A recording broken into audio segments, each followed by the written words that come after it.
আকাশ প্রতিরক্ষা সক্ষমতা জোরদারে সামরিক ড্রোন উৎপাদন কারখানা স্থাপনে চীনের সঙ্গে সরকার থেকে সরকার G2G চুক্তির পথে যাচ্ছে বাংলাদেশ। আনুষ্ঠানিক চুক্তির আগে গত 6 জানুয়ারি অর্থ মন্ত্রণালয় unmanned aerial vehicle UAV manufacturing plant স্থাপন এবং প্রযুক্তি হস্তান্তর শীর্ষক প্রকল্পের অনুমোদন দেয়।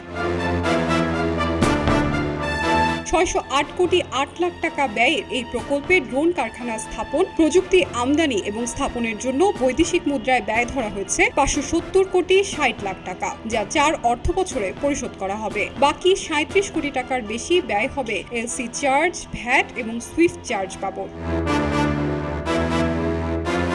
প্রস্তাব অনুযায়ী বাংলাদেশ বিমান বাহিনী চীনের রাষ্ট্রায়ত্ত প্রতিরক্ষা প্রযুক্তি প্রতিষ্ঠান চায়না ইলেকট্রনিক্স টেকনোলজি গ্রুপ কর্পোরেশনের CTC ইন্টারন্যাশনালের সরবরাহকৃত প্রযুক্তি ব্যবহার করে প্রকল্পটি বাস্তবায়ন করবে। এর মাধ্যমে দেশেই সামরিক ড্রোন উৎপাদন রক্ষণাবেক্ষণের সক্ষমতা অর্জন করবে বিমান বাহিনী, যা দীর্ঘমেয়াদে আমদানি নির্ভরতা কমাবে বলে মনে করছেন সংশ্লিষ্টরা।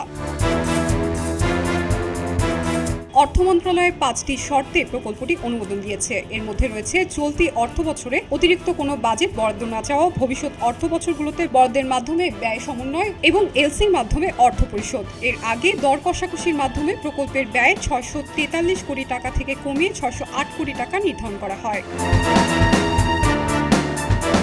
বিশ্বে 110টির বেশি দেশে কার্যক্রম থাকা CTC ইন্টারন্যাশনাল প্রতিরক্ষা ইলেকট্রনিক্স এবং ড্রোন প্রযুক্তিতে শীর্ষস্থানীয় প্রতিষ্ঠান হিসেবে পরিচিত। এই প্রকল্প বাস্তবায়নের মধ্য দিয়ে বাংলাদেশের আকাশ প্রতিরক্ষার সক্ষমতায় নতুন মাত্রা যোগ হবে বলে মনে করছেন সংশ্লিষ্ট কর্মকর্তারা। এলো খবরের কাগজ, নিখাত, নির্ভীক, নিরপেক্ষ।